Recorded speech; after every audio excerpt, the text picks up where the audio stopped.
I get it, guys. I truly get it. A lot of you have so many things that they want to say and so many contribution to the world that you want to make.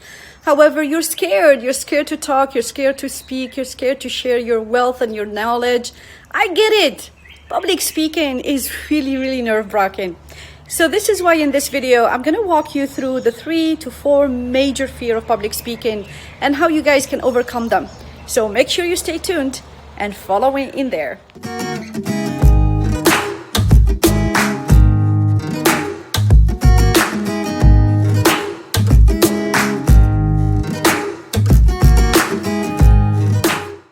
I get it. I really get it. You're scared. You're nervous. Your hands are shaking. I'm so nervous. Goddamn. I'm nervous.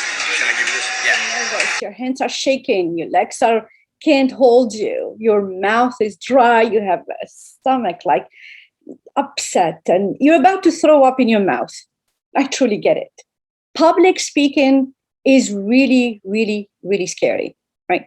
But it's nothing that you can't learn. In fact, all public speakers will tell you that anytime they go on stage or they're about to talk to audiences, to a lot of people, they get really, really nervous. I mean, all of them without any exception. In fact, if I came out and I told you that I am not scared of public speaking, I am absolutely overcome that. So I'm going to be sharing with you like 3 elements of why public speaking is scary to most people, how you can overcome that. And then, of course, I will give you 3 major mistakes that public speakers or people who speak in public make that are really like that. So let's start off why you are nervous and you're scared about public speaking. So first of all is that you focus too much on others. It's like, oh, let me look great, let me look good. I want to be perfect.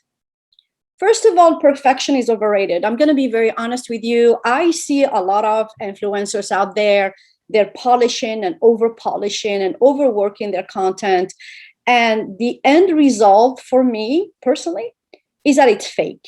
You know, I'm more about being authentic, being real, being yourself.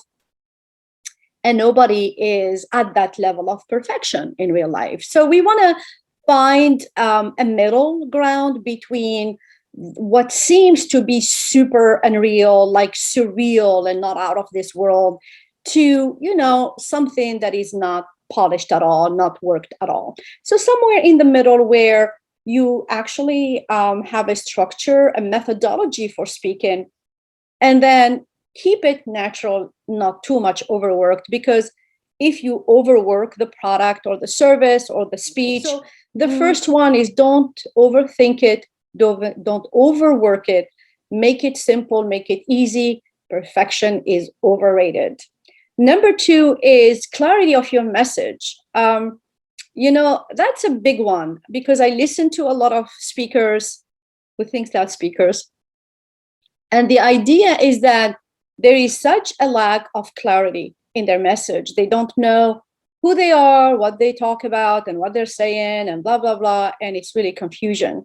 So just like think about when you get together, family gathering, or you're hanging out with your friends at a coffee shop or there's always this one guy, you know, or gal who just like go, blah, blah, blah, you know, talk without really much substance. And you just look at them and it's like, what was all of that about?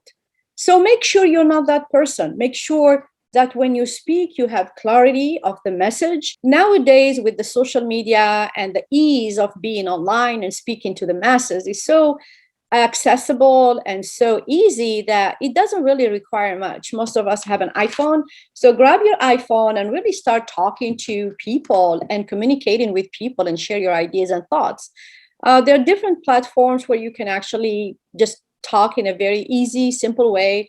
You can go on Facebook and do a live. You can go on Instagram. You can also join Clubhouse if you're not big on, you know, on showing your face and start talking to people like that.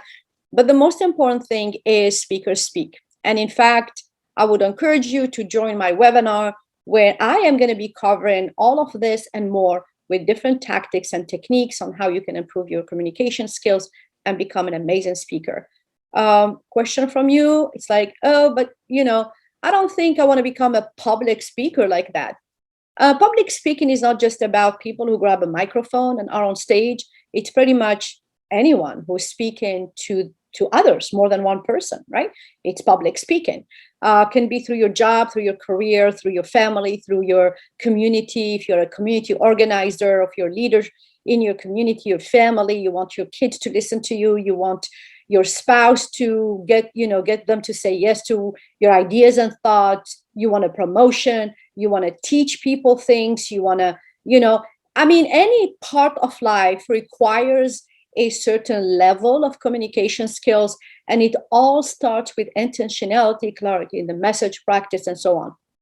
So make sure you click down here on the link to join my webinar, and I am going to walk you through step by step on how you can overcome the fear of public speaking, and then what are the different approaches that you can actually embrace and adopt, and so on. And I have also a workbook for you guys, some exercises you can do. So make sure you click on the link below to join the webinar. So now some of the mistakes that some speakers make, that actually I'm going to limit it to 3 because I listen to a lot of speakers, and and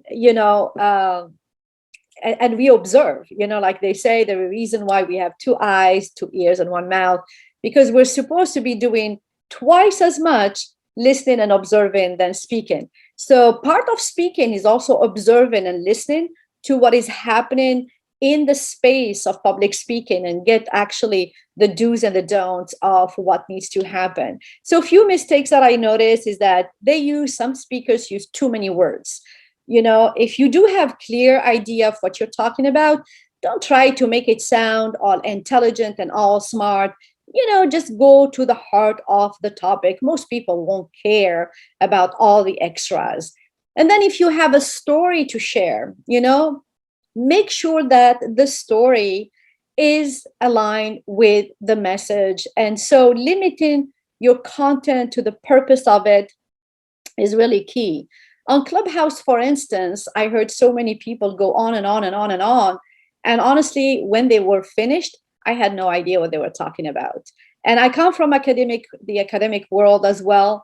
So many very well-educated people, PhDs and writers and authors, and they would be speaking for hours, and there is no takeaway. So don't use too many words to sound intelligent, because really nobody cares. And then the second one is the ability to stay on message. When you have a message, really try to be on that message. Don't go left and right. So now, the use of stories, storytelling is an art, and the use of stories is just so important. However, make sure that your stories actually are aligned. I love, by the way, using the word align, but make sure that your story goes along with the message, right? And I'm going to put another link down here to a video about the art of storytelling, how you can really have a structure on how you tell your stories. And for instance, I am more of the people who have a lot of stories. So sometimes I don't know which story to tell. Okay, I grew up in a third world country. I was raised in a society where women are treated as second-class citizens. I had to really fight for my education. Then I came to America as an immigrant, a mother of 3, getting education, working in corporate America and academia. So I have all these experiences. So now if I were telling you a story about, for instance, how I don't know, how I rode my bike for the first time, as I am talking about public speaking, that's probably not relevant. But if I am telling you about how being from a foreign country and English being my 4th language, and the struggle that I had gone through to really improve my language and my speaking and communication skills, now the story is very relevant because it gives you layers of my journey in becoming a public speaker. So is it more challenging for somebody like me, who actually English is a 4th language, to become a public speaker, to teach, to do research, to speak at conferences and events, as keynote speaker, guest speaker, you name it? Yes. of course. And if I can do it with English being my fourth language, so why wouldn't you do it? Okay. So then the third mistake. This is actually a big one for me. It's an absolute turnoff for me. Acknowledging that you are mumbling. I listen to some people, and we're talking about great topics, and they're like, go on and on and on and on and on, and they don't shut up, right? They don't shut up. And then in the end, they're like, oh, I think I'm mumbling, and sorry if I'm mumbling. I don't know if I'm making sense. I don't think I'm making sense. Okay. So guess what? If really that's what you think, that's probably what's happening. If you think you're mumbling, if what's coming out of your mouth is actually a mumble to you, why should I even listen to you? Why should I even take into consideration what the heck you're talking about? Why should I? If you just acknowledge that you're mumbling and you're not making sense to you, and you are the owner of the ideas and the thoughts and the words, you have that repertoire of semantics, and you are mumbling. You're just telling me that everything you're talking about is just a mumble. How would that make me feel? So even if you are hesitant, you don't know your topic well, you just have a humble contribution to the world, make it simple, make it clear, don't overwork it, and don't undermine it. So this is pretty much what I wanted to share with you guys. Again, a webinar is coming on how to overcome fear of public speaking and how to improve your communication skills. And of course, my book here is The Power of Elite Interviews, available on Amazon, that talks about fear in general, fear of public speaking. And I have a whole chapter dedicated to how to overcome fear of public speaking and how to use different platforms to get you started. Remember, speaking is key. Listening is even a more important key to learning how to communicate effectively and connect with others. And this is Shaba, and I hope I'll see you on the next one.